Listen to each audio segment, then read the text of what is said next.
uh, remind people about the show. I dropped the ball on that, but we're here.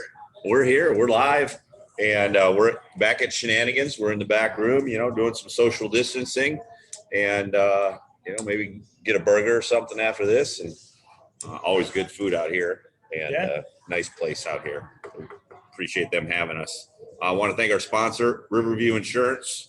Tom Weidenbach, hit him up for all your insurance and financial planning needs.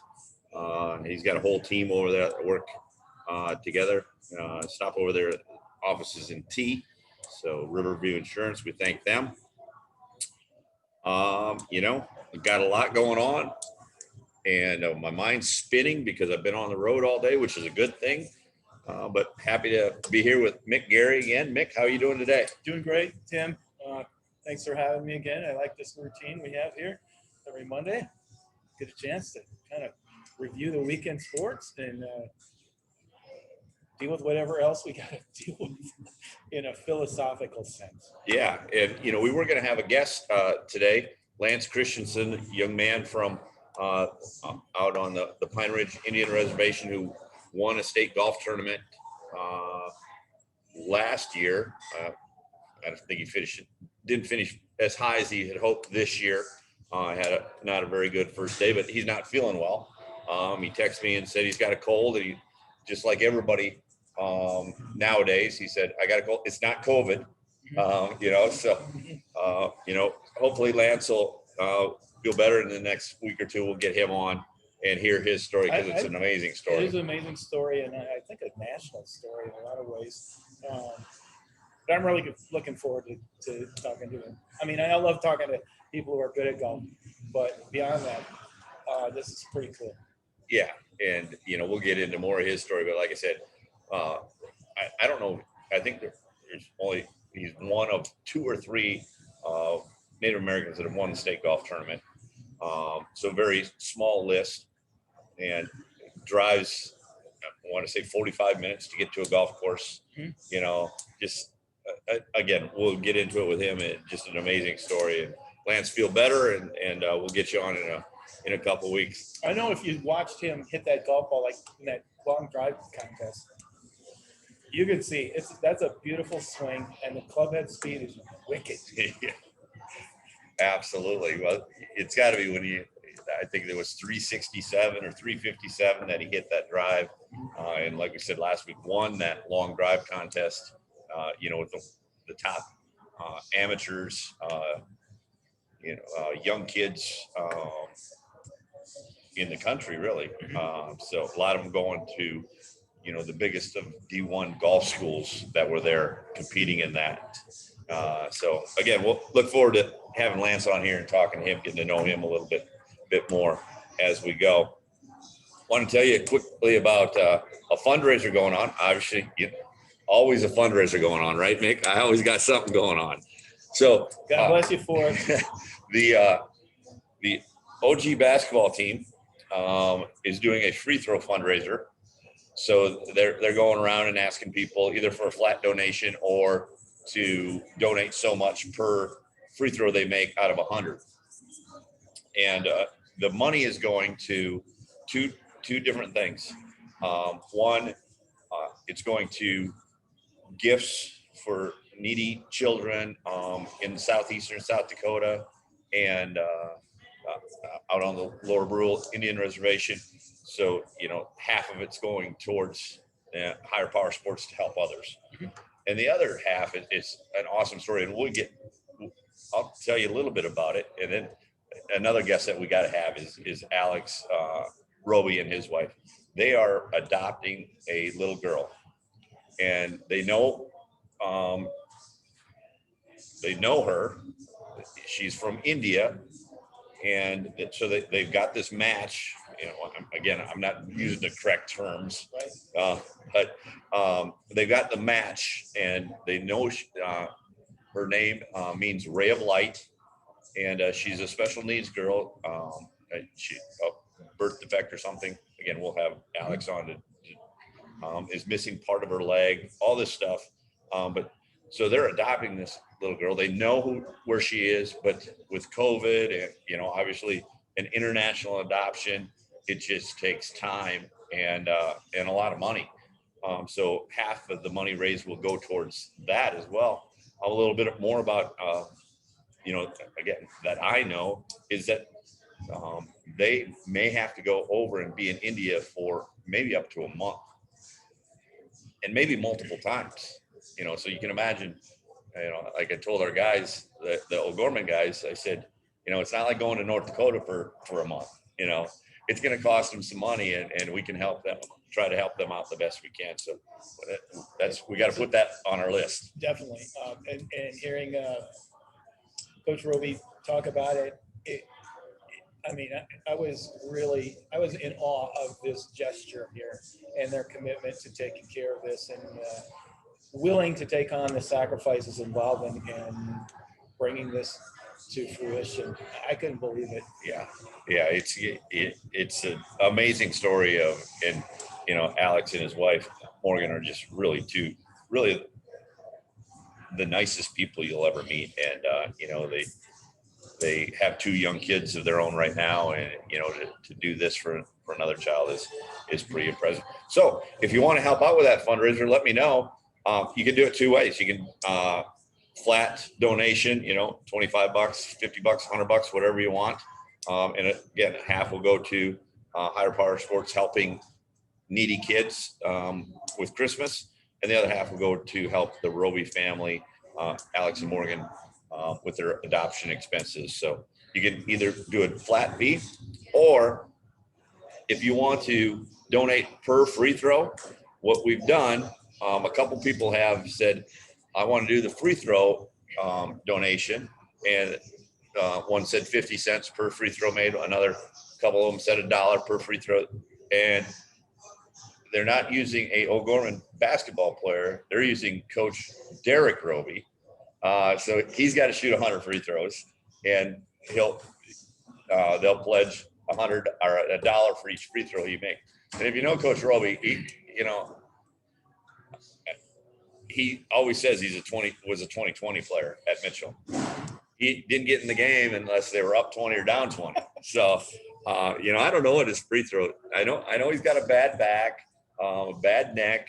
So I think just shooting 100 free throws is going to be a challenge for him. I would guess there's going to be a lot of speculation on the under over, just for wagering purposes, on where do you expect this to end up. And I'm thinking he's probably got 70. Maybe he's not. I don't know, but I think he's going to wear out. I think he's going to start strong. I don't think he's in good shape. Like I said, he's got the bad back. So I think he's going to start strong, and then maybe slide down a little bit. Well, you know better than I do. I'll defer to your judgment on this. So again, if you want to take part in that fundraiser, that's awesome. I want to mention another fundraiser I did. Not really a fundraiser. I just went on social media and I asked for donations if people had extra meat in their freezer. Because I got some families that are struggling with food this time of year, and it was amazing. My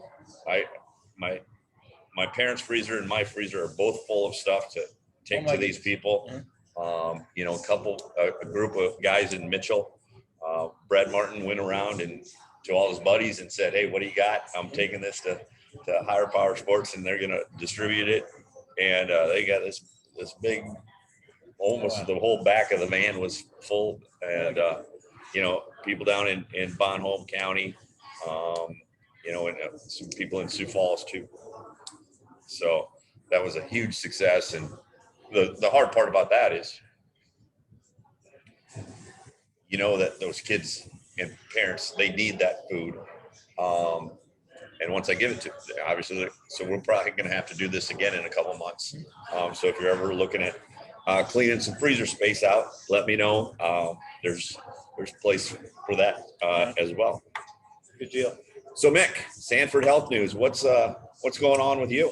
Well, it's great that we've got this shift, and it's a ray of sunshine shift to writing about and talking to people about their roles in bringing the vaccine to town. And the trucks are there, and I mean, the trucks have left, and I think over the next few days, they're going to have that first round of vaccine doses in town and at other places in the, in our, within the Stanford footprint.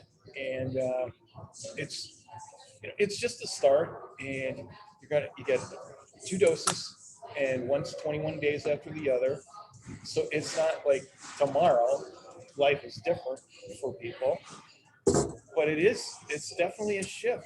And you look at the effectiveness of the vaccine, and 95%. And if you talk to doctors about it, and if you were to talk to them in April, or like, well, what's it going to be like when we get a vaccine? They're overwhelmed that they're able to get a version of it that's going to be this statistically effective. And trials have pointed toward it being this effective. And now it's just, it's being patient and following all the rules we followed up to this point in the meantime. But also taking the vaccine. Because one of the people that I interviewed said to me, it's like, vaccines have never done anything. Vaccinations have saved the world several different times. So there's that part of it too, where I think that any people who are reticent about taking it, perhaps it's because it's gotten to the market so quickly. Everything I've heard from these people definitely alleviated any personal concerns I had, and I would hope everybody else is that when it's your turn to get the vaccine, get it and help everybody out, not just yourself. Well, it's still, I was in that mindset. Wow, this is such a quick thing going. But you made the comment last. This isn't. They didn't just start working on this. No, they're working on these every day on different strains. And just the distribution process, because it's a fairly intricate deal when you have to keep it at a certain temperature, and you have to make sure you prioritize it so that the people who are, necessarily need to have this vaccine quicker than the rest of us are going to get it first. And all those things have come together here, where locally with Stanford and all the things that they've done, and all the people, man hours, women hours that have been involved in making sure that when they get it tomorrow or today, that there's a turnkey operation in place so that they can get this out to the people, and we can get this process rolling. And it's I think it's very impressive, and it's something that I think that it shows us what we can do when we're all pulling in the same direction on something, which is fairly uncommon these days. But in this instance, I think it's fantastic, and it's going to be a great victory for us all if we're just patient with it. Absolutely. And hopefully everything, obviously there's always this wide scale of an operation. There's always glitches here and there, but we hope and pray that it gets to everybody that needs it, or all of us, in the most fast, efficient, safe way that can be. Because like you said, it's a game changer. It's literally going to change the world. The pandemic has changed the world. This vaccine has the potential to change the world. Yes.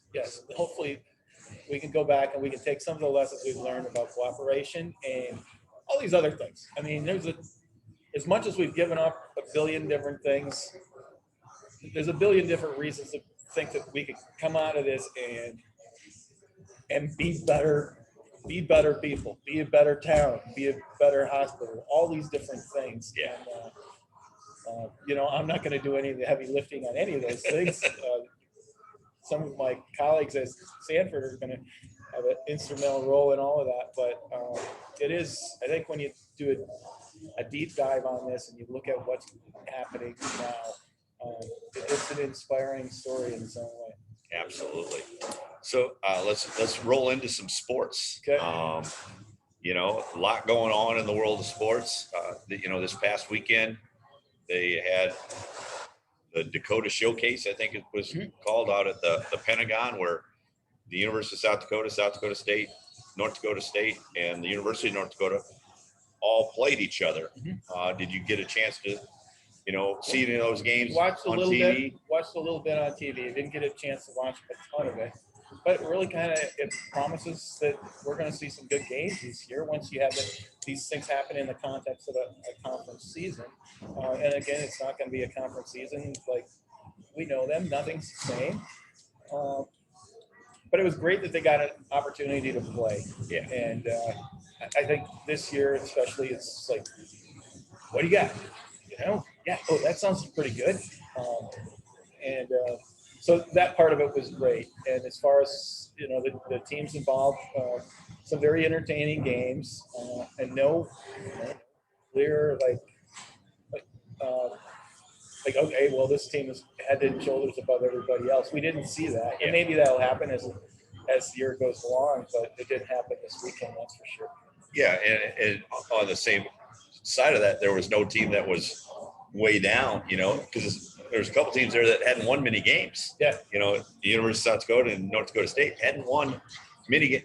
I don't think they'd won any going into that. But they competed.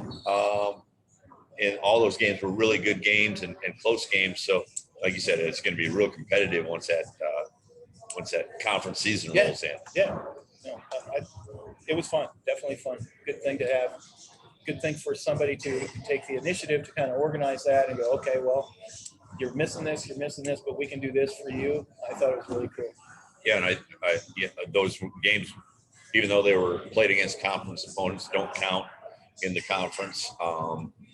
But, going into the conference, I was reminded listening that they're playing their schedule back to back Friday, Saturday, I think, or Saturday, Sunday, same opponent, same site. So like this year, they're University of South Dakota goes to Frost Arena, and I believe it's either Friday night and then Saturday. They play back to back there. And, somebody said to me, well, that's a huge advantage. Well, it is, but then a reminder, there's no fans. So it's not the normal Frost Arena or the Cowlick Sports Center that you go into. Absolutely. Plus, it's a reminder that they're even getting the opportunity to do it at all. And I think that you got to bring some sense of perspective to these injustices, what would be conventional injustices. That, okay, we're going to play it. You're going to play it. You're going to be able to watch the game on your computer if you want to, or listen on the radio, and be happy that you're getting at least that opportunity. Absolutely. We'll touch base on high school basketball real quick too. I was at the O'Gorman game on Saturday night. You were at it? I was there. Wow. We on the bench we had the staggered chairs. Okay. So that took some. I kept forgetting what chair I was supposed to sit in because usually I just pick out who I'm supposed to sit by, and then when they go after a timeout, I just follow them and I sit in the open seat. But very entertaining game. O'Gorman played Roosevelt, and Roosevelt is very, very talented. They had a great football season as well. But it was just fun to see kids out there competing. For that timeout on the court, they forgot about COVID. They just competed, and they competed hard. And for you guys that don't know the Sioux Falls City basketball, it is physical, it is competitive, it's a lot of fun, it's a lot of great athletes out there. It's good basketball. But it was just a lot of defense fun. Where they know the plays. That was one of the observations from my time watching. It's like defense kind of knows its play. Yep, absolutely. Which is part of the challenge. And the Roosevelt team came out, and again, they got 2 or 3 guys that are going Division I in football, or Division I or Division II for sure. At least 3, I think. And they came out and just made baskets too. It's like they'd been, was like they weren't even in football. They were just making, so it was a lot of fun. And the other thing that struck me about it is the referees. You know, we've talked about Buck Timmons, and I've done some things online, and actually got I don't know, Eye on Keloland or something that I filmed last week, and I think it's going to be aired tomorrow night about Buck. But those referees out there, how they were just happy to be out there too, because they didn't know, you know, and you know, obviously they love to referee and they love to be part of the game, but just the friendships that they have, and it was really cool to talk to them a little bit as well. Yeah, no, it's part of our lives that it's sports and it's intensity, but it's social too, and it's social with even with the referees, and it's part of your life that you don't have all of a sudden. So it's the fact that you're getting it back and greeting this opportunity with some gratitude. That's a huge part of it, I think. Yeah, yeah, and then you know, the COVID world we're living in, some things that were different. No starting lineups, you know, so the buzzer went off and they sang the anthem, and then we just went out and jumped. And then part that I missed is interaction with the opposing coaches, talking before the game, and you know, and then after the game. You know, we couldn't really do that. No more throwing water bottles at him during the game. You know, I have never done that, but you know, I've thought of but you know, at Roosevelt, you know, Mitch Begeman, old Gorman grad, and has done an unbelievable job at Roosevelt. You know, from where he brought that first year he was there, and where he's brought it. And Mitch is just a fun guy to talk to. Yeah. You know, a lot of energy. Just really cares about his kids and is proud of his kids, which he should be. So really miss talking to him and the other coaches, see how they're doing. So that was my take on that. No, it's great. A guy like Mitch, and I could cite several examples of, you know, I probably interviewed this guy for the first time when he was in 10th grade, and seeing him advance and seeing him do well over the years and get into coaching and be a decent coach and great coach, good coach. It's just cool to see that from up close. Yeah. One last observation on the game. Derek Roby obviously is head coach. Had a ton of success at O'Gorman, but his son Alex is on the coaching staff now. So it's fun to watch those two communicate on the bench, and I could tell that they were having a lot of fun, and you know, having that father-son time on the court again, because Alex played for Derek at O'Gorman, and so they had that time. So that was another fun thing to see. Maybe we just put Alex at the line, and you take that money. That it seems like that might raise more money. I think so. I think so, and probably quite a bit more. Yeah, or we could have him dunk it, because he can still, you know, he could always get up, and he can still get up a little bit. Derek can't dunk it, never could. But yeah, maybe we'll switch Robies on him, or maybe here's probably what's going to happen. Once Derek gets tired, he's going to go to the bullpen. Hey, I need you, Alex, and maybe Alex will finish it off for him. So, but some news, and I saw the headline, and I didn't get a chance to read it, and I don't know how much you heard about it, but the Cleveland baseball team, you know, forever they've been known as the Cleveland Indians, and obviously in our world today that's not appropriate, and we were talking a little bit before this. Long overdue. It was time. But any thoughts, or did you hear any? What did you hear about it today? I think it's things headed in the right direction, and you could say that political correctness gets out of hand once in a while. Not in this instance. Yeah. It doesn't. If you're a Native American and you're bothered by that, the rules are they should be. That bothers us. Yeah.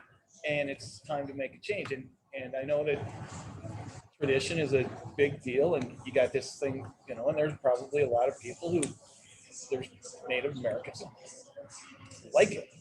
But overall, it's just time to move on from some of these things and to understand that you're not destroying the universe when you change a nickname. I mean, let's just take a time out on that. Yes. and move on.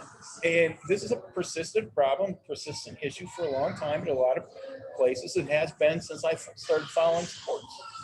Um, it's just time to move on. And this is I think it's a fantastic thing. They're going to be in Cleveland something else now. Yeah. And, I would think that as a society, we, like you said, we should be ready to move on. It's obviously it's the right thing to do, but we should be almost used to name changes too. You look at all the consolidations in Minnesota and South Dakota, and, I grew up in Lee Center, Minnesota, and we were the Wildcats, and we were darn proud to be a Wildcat, let me tell you. In Montgomery, they were the Redbirds, and we were rivals, and we didn't like it. Okay. Now, Montgomery and Lee Center go to school together, and they're the Titans. It's okay to change the name. Yeah, save your jerseys and pennants and stuff, but then move on. So I'd be interesting to hear how they're going to go about a new name. I still don't. Does the Washington football team, do they have it? I don't think they have it. They don't have anything officially picked out yet. So it'll be interesting to see if Cleveland takes a year to do it, or if they've got something in the hopper and they'll change it. I would guess it would be about the maximum way that they could monetize this. Maybe they're gonna announce something tomorrow, and they're gonna have a full menu of jerseys that you can still get for Christmas present or something like that. I don't know. Yeah, I think you're right. They'll monetize it somehow.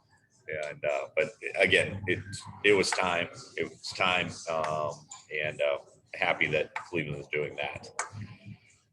What else we got? Vikings. Oh my gosh, that was treachery. It's unusual when, or not unusual. The Vikings it's every other Sunday, but just that whole deal where you're just a sports fan, and I'm not usually sympathetic toward professional athletes. It's part of their deal. Yeah. But when it's such an obvious failing, and there's some demons there rattling around in Dan Bailey's head. It's the only way you can explain this. I don't know. And maybe 10 years ago, I would have said, well, just get him off the team and have whoever kicks next game not ruin the Viking season. Yeah. And that would be it. And I can definitely identify with people who just feel that way. But it's like, good grief, this guy's going through hell right now. And right in front of our eyes. And it's not a money. It's just for me, it's bothersome that you have a team that you watch a lot. All of a sudden, you can't score any points because of it. But way more than that, it's just trying to identify this is a human being, and I wouldn't wish this on anybody. Absolutely. Like I said, you could just see it playing out in front of your eyes, and doing some text threads with some of my buddies and stuff. One of my comments was, it's amazing what confidence does to somebody, and it's amazing what lack of confidence does to somebody. Because I was going into the game, Dan Bailey was the sixth on all time most accurate kicker in history of the world. Yeah, and he's not. It's not because he's not talented. He doesn't know how to kick.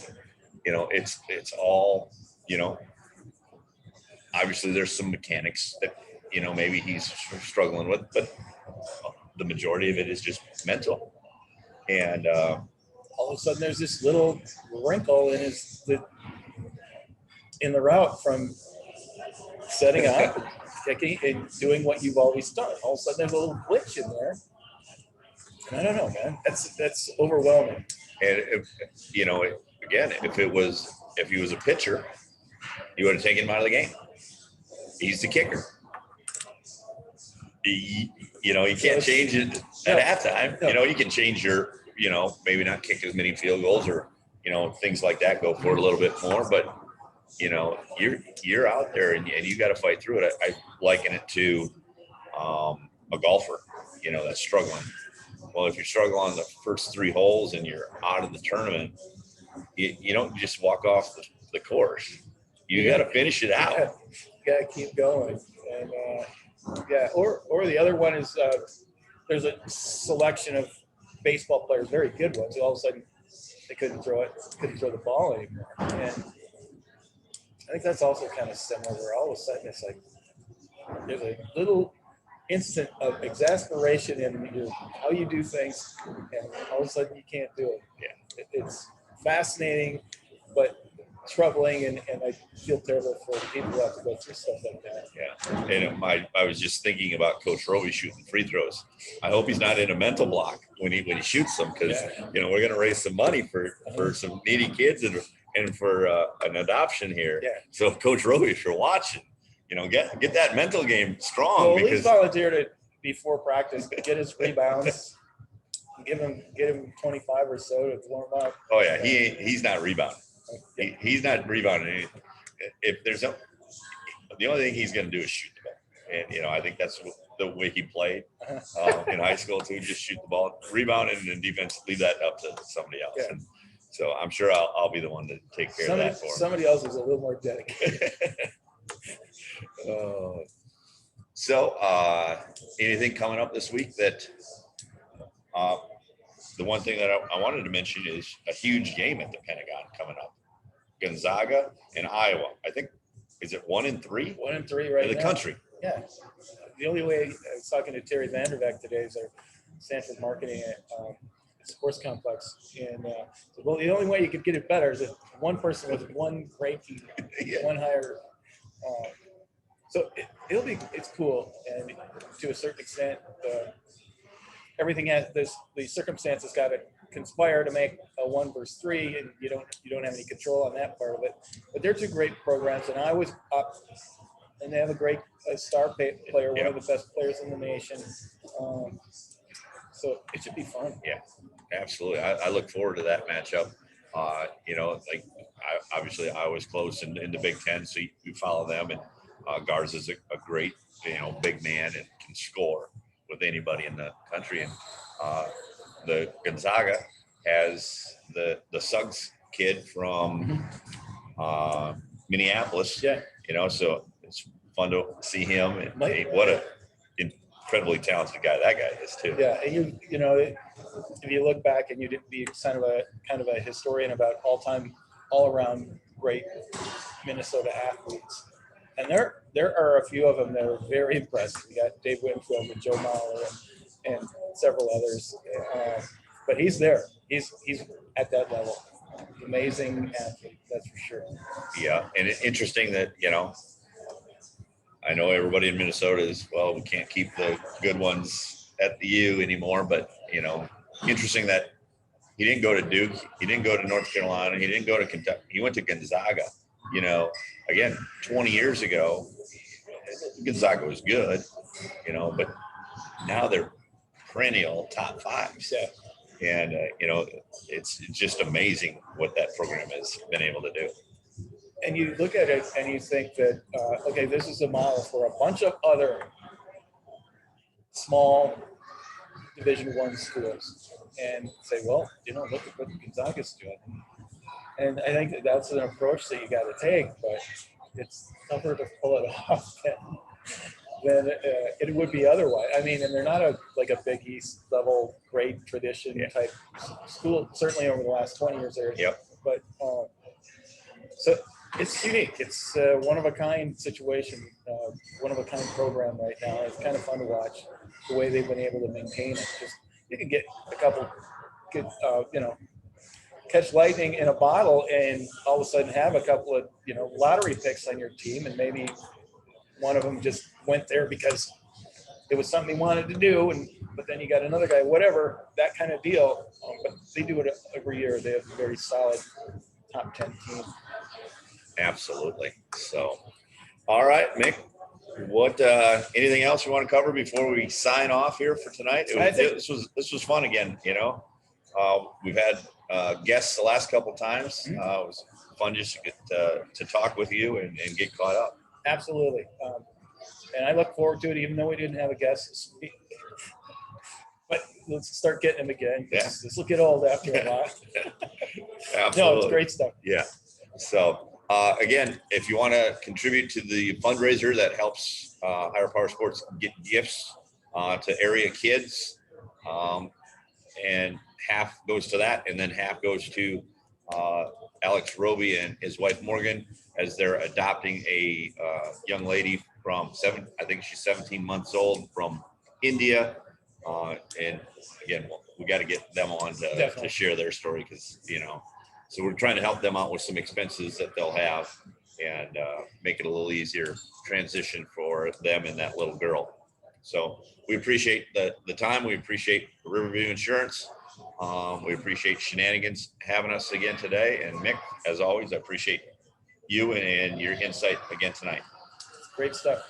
All right. We will talk to you. I gotta figure out a sign off.